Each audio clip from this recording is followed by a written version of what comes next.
We're going to talk a little bit about our boy, the #2 draft pick, Chet Holmgren for the Oklahoma City Thunder.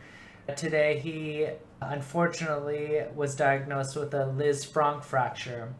And a LisFranc fracture for professional athletes, football, soccer, basketball, hockey, it's not a great fracture to have. And I'm going to explain why. The fracture generally is in between. This is your big toe and this is your second toe, and it's usually in between the big toe and the second toe. And this bone here attaches to some of the bones into the midfoot, and it articulates right here. The most common LisFranc fracture is that this portion here breaks off, and generally from blunt trauma. It could happen from falling down. It could come from jumping off a high thing. It could be from somebody stepping on you, a cleat on you, and oftentimes this area will break off. Orthopedic surgeon, you'll generally get this diagnosed through x-ray. Sometimes it could be a stress fracture, and then you would do an x-ray or a CT scan or even an MRI.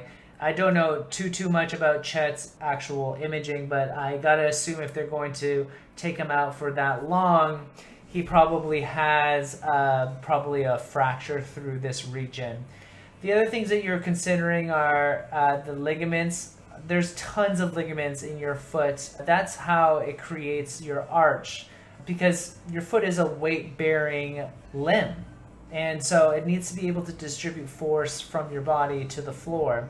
And so those ligaments are really holding those muscles together. And that's what complicates a LisFranc is that not only do you have a fracture, generally if you hit it hard enough or you break it hard enough, you will most likely also tear the ligaments around this region. It looked like, from what I heard and read about Chet's issue, is that he's going to be probably out for the rest of the season. I would tell you that he will most definitely be out for the rest of the season. He'll be in a boot for a couple of weeks, and the rehab is very difficult. Everybody says that it's difficult. Athletes complain that they generally always have midfoot pain, fairly sharp. And the athletes that have had it, like offensive linemen, wide receivers, they just kind of always talk about not being able to push off like they used to. And that first step is always very hard. Chet's really young, but he's also really tall, real big, and a lot of weight. So I hope that for his sake and for his very, very, very young career, that he recovers from this injury.